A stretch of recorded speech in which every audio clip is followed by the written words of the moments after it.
বিসমিল্লাহির রহমানির রহিম। প্রিয় শিক্ষার্থীরা, আশা করি বাসায় ভালো আছো। আলহামদুলিল্লাহ, আমিও ভালো আছি।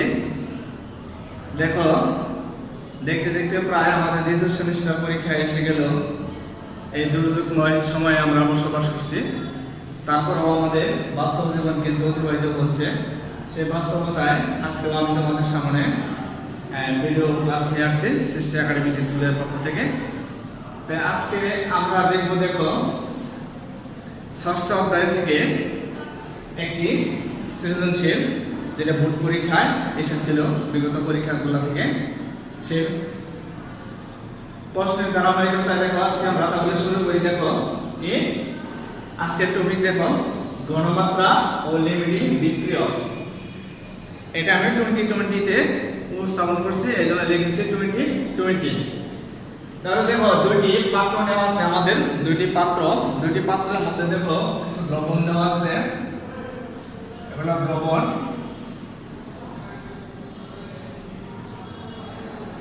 দুইটি পাত্রের মধ্যে দেখো, প্রথম পাত্রে দেওয়া আছে সোডিয়াম হাইড্রোক্সাইড 50 গ্রাম নেওয়া হয়েছে, আর দ্বিতীয় পাত্রে দেখো আমরা নিচ্ছি নাইট্রিক অ্যাসিড, এটাও আমাদের 50 গ্রাম আমরা নিচ্ছি।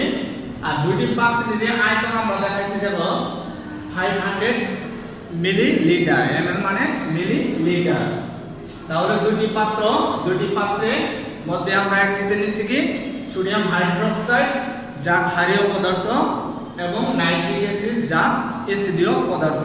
দুটো নির্দিষ্ট পরিমাণ দেওয়া আছে, এবং দুটো পাত্রের একটি আয়তন দেখো 500 মিলিলিটার। তাহলে মিলিলিটারে আয়তন প্রকাশ করা হবে এখানে। তাহলে দেখো, যদি আমরা প্রশ্ন গতে প্রশ্ন দেখি, দেখো উদ্দীপকের দ্রবণ দুটি একত্রে মিশ্রিত করলে কোনটি লিমিটিং বিক্রিয়ক গাণিতিকভাবে দেখাও। তাহলে দুইটা পাত্র দ্রবণ, এই দুইটা পাত্র দ্রবণ যদি আমরা একত্রে মিশ্রিত করি, তৃতীয় একটি পাত্র নেই বা একটি পাত্রের মধ্যে আরেকটি পাত্র যদি আমরা একত্রে মিশাই, তাহলে কোনটি লিমিটিং বিক্রিয়ক তা আমাদের গাণিতিকভাবে বের করতে হবে। সেক্ষেত্রে দেখো, আজকে তাহলে আমরা এই উদ্দীপক থেকে কি কি আমাদের শিক্ষণ ফল আছে তাহলে আমরা দেখে নিয়ে যাব। শিক্ষণ ফলের মধ্যে দেখো, প্রথমে বিক্রিয়ক আছে। বিক্রিয়ক, উৎপাদ, অ্যাসিড, ক্ষার, লিমিটিং বিক্রিয়ক, প্রশমন বিক্রিয়া, ঘনমাত্রা বা মোলারিটি এবং ঘনমাত্রার সূত্র দেওয়া আছে। তাহলে আমরা প্রথম যদি আমরা গয়ের অ্যানসার শুরু করি যে কোনটি লিমিটিং বিক্রিয়ক, তাহলে গয়ের উত্তর যদি আমরা দেখি, গ এর উত্তর, গয়ের উত্তর দেখব কোনটি লিমিটিং বিক্রিয়ক। তাহলে উদ্দীপকের পাত্র দুটি কিন্তু আমরা কি একত্রে মিশ্রিত করলাম, তাহলে সংগঠিত বিক্রিয়াটা দেখো। তাহলে সংগঠিত বিক্রিয়াটি কি হবে? Sodium hydroxide plus nitric acid বিক্রিয়া করব। দেখো, তাহলে এখন আমরা দেখলাম বিক্রিয়ক, তাহলে শিক্ষণ পরে আমরা কি দেখছিলাম? বিক্রিয়ক। তাহলে দেখো, সোডিয়াম হাইড্রোক্সাইড আর নাইট্রিক অ্যাসিড নিয়ে আমরা কি করছি? বিক্রিয়া শুরু করছি। সুতরাং সোডিয়াম হাইড্রোক্সাইড এবং নাইট্রিক অ্যাসিড কি হবে? বিক্রিয়ক। এবং বিক্রিয়ার ফলে যে সকল বস্তু উৎপন্ন হবে তাদেরকে আমরা বলবো উৎপাদ। তাহলে উৎপাদ আমরা শিখে ফেললাম। এখানে দেখো দিচ্ছি নামে অ্যাসিড, HNO3 কি অ্যাসিড, HNO3 নাইট্রিক অ্যাসিড, অর্থাৎ অ্যাসিড হলো জলীয় দ্রবণে কি করবে? H+ আয়ন দান করবে। তাহলে যদি আমরা দেখি নাইট্রিক অ্যাসিড HNO3 প্লাস জলীয় দ্রবণ বিক্রিয়া করে দেখো H+ Aq plus NO3 nitrate Aq দ্বারা আমাদের জলীয় দ্রবণ বোঝানো হয়, Aq দ্বারা জলীয় দ্রবণ বোঝানো হয়। তাহলে দেখো HNO3 জলীয় দ্রবণে কি H+ দান করছে, সুতরাং নাইট্রেট, এটি কি HNO3 একটি নাইট্রিক অ্যাসিড। অপর দিকে দেখো, এটা আমরা কি বলছিলাম? তাহলে দেখো, অপর দিকে যদি আমরা দেখি সোডিয়াম NaOH প্লাস জলীয় দ্রবণ বিক্রিয়া করে দেখো Na plus plus OH minus, এখানেও এক হবে আমাদের, এখানেও আমাদের এক মানে জলীয় দ্রবণ। তাহলে দেখো, আমরা ক্ষারের সংজ্ঞা বলতে পারি যে সকল পদার্থ জলীয় দ্রবণে OH মাইনাস আয়ন দান করে তাদেরকে আমরা কি বলবো?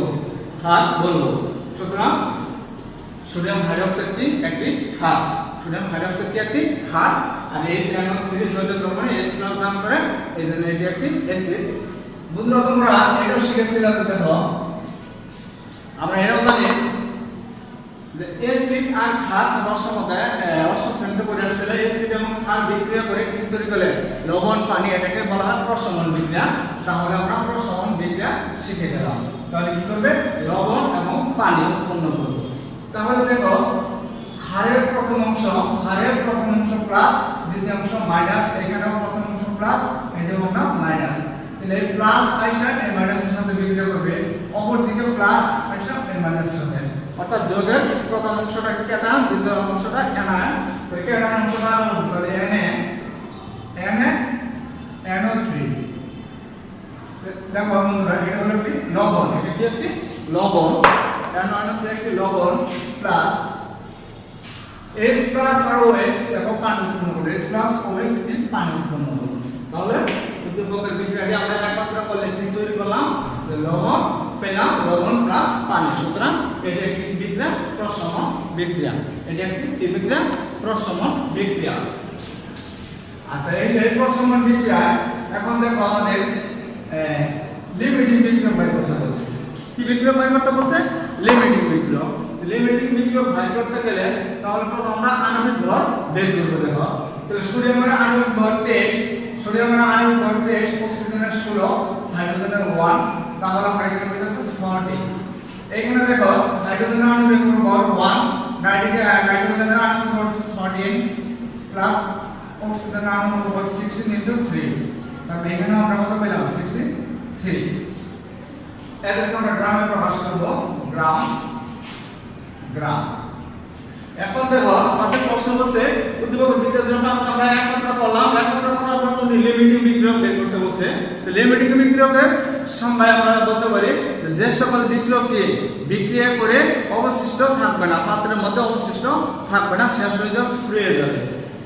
তাহলে এখন দেখো এই লিমিটিং বিক্রিয়কের ক্ষেত্রে দেখো আমাদের কি দেওয়া আছে, দেখো সোডিয়াম হাইড্রোক্সাইড 50 গ্রাম দেওয়া আছে, পাত্রের মধ্যে দেওয়া আছে 50 গ্রাম সোডিয়াম হাইড্রোক্সাইড আমাদের দেওয়া আছে, 50 গ্রাম সোডিয়াম হাইড্রোক্সাইড গ্রাম দেওয়া আছে।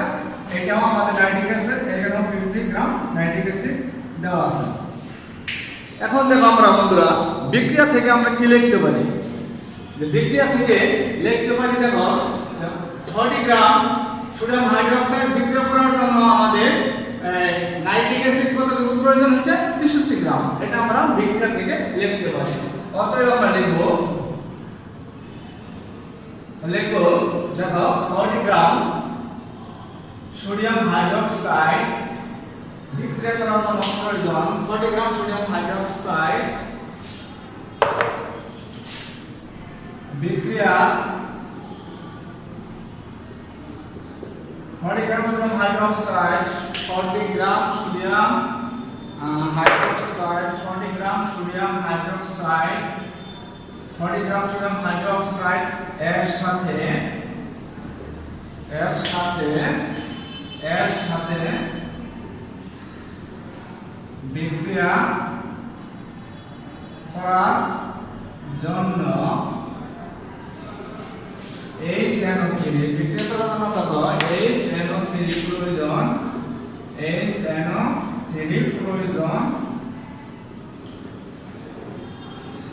HNO3 প্রয়োজন 63 গ্রাম। তাহলে আমরা সংখ্যা একে ভাগ করে দেখো, একে ভাগ করলে 1, তাহলে কম হবে 1 গ্রামের প্রয়োজন দেখো 63 ভাগ করা 40। তাহলে এখানে দেখো সোডিয়াম হাইড্রোক্সাইড কতটুকু দেওয়া আছে 50, অতএব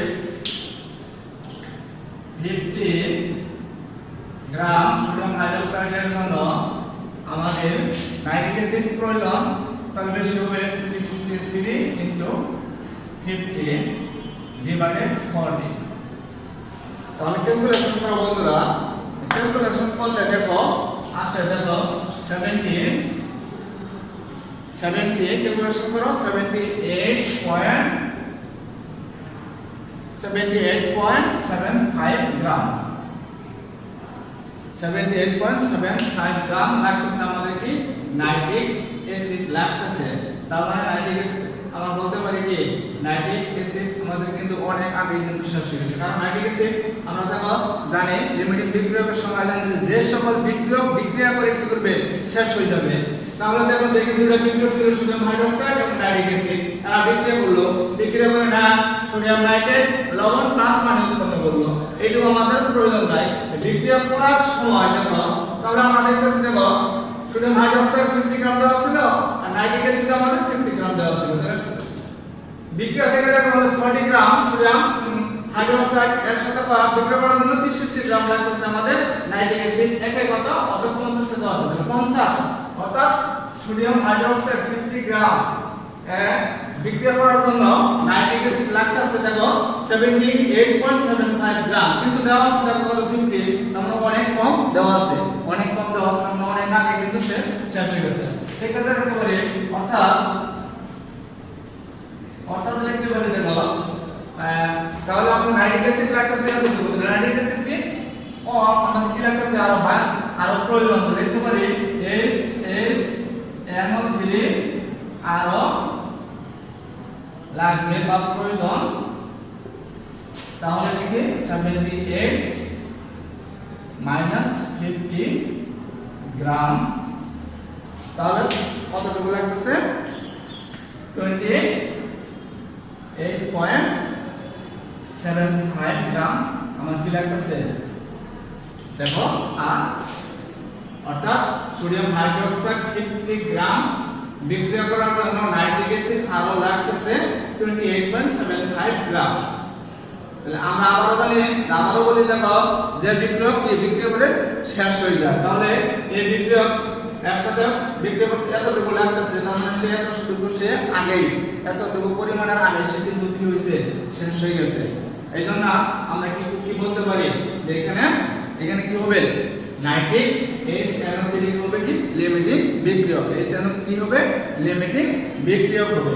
এটা যদি আমরা দেখো অন্যভাবে আমরা শেষ করতে পারি দেখো এটাকে আমরা অন্যভাবে লিখতে পারি দেখো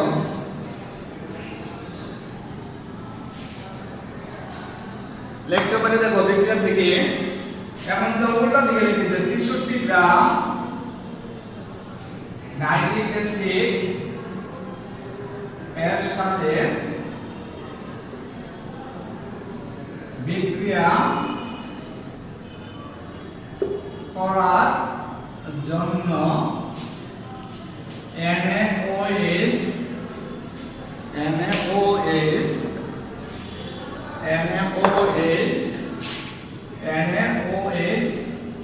প্রয়োজন কতটুকু 63 গ্রাম হলো 40 গ্রাম, কতটুকু প্রয়োজন 40 গ্রাম, কতটুকু প্রয়োজন 40 গ্রাম। তার মানে আমরা একের জন্য বাই করি, অতএব একের জন্য প্রয়োজন 40 ভাগ কত 63। এখন দেখো নাইট্রিক অ্যাসিড এটা 50 গ্রাম দেওয়া আছে, অতএব 50 গ্রাম নাইট্রিক অ্যাসিড এর জন্য প্রয়োজন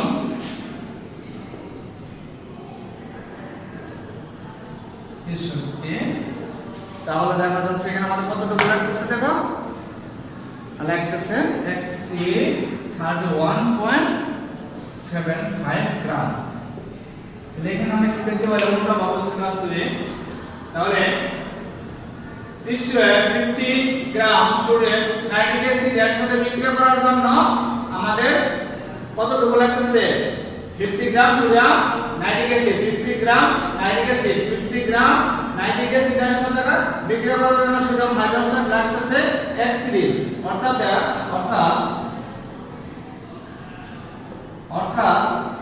দেখো তাহলে কি সোডিয়াম হাইড্রোক্সাইড অবশিষ্ট থাকে NaOH অবশিষ্ট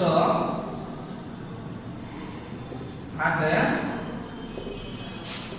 দেওয়া ছিল 50 গ্রাম আর খরচ হলো দেখো 31.75 গ্রাম, তার মানে কি কতটুকু লাগতেছে 18.25 গ্রাম।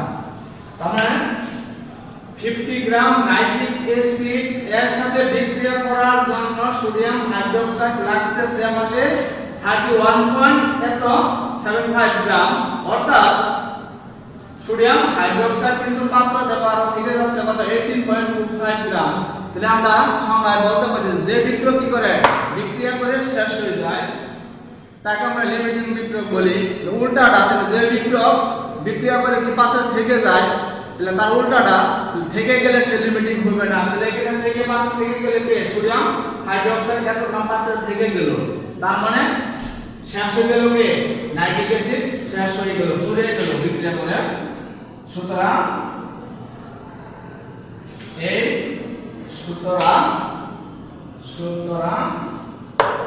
HNO3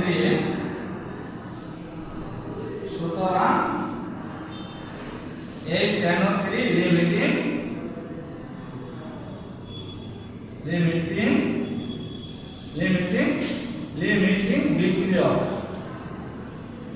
যে বিক্রিয়ক বিক্রিয়া করে শেষ হয়ে যায় সেটা কি লিমিটিং বিক্রিয়ক, আর যে বিক্রিয়ক বিক্রিয়া করে পাত্র থেকে যায় সেটা লিমিটিং নয়, আর যে বিক্রিয়ক বিক্রিয়া করে শেষ হয়ে যায় সেটা কি আমাদের লিমিটিং বিক্রিয়ক।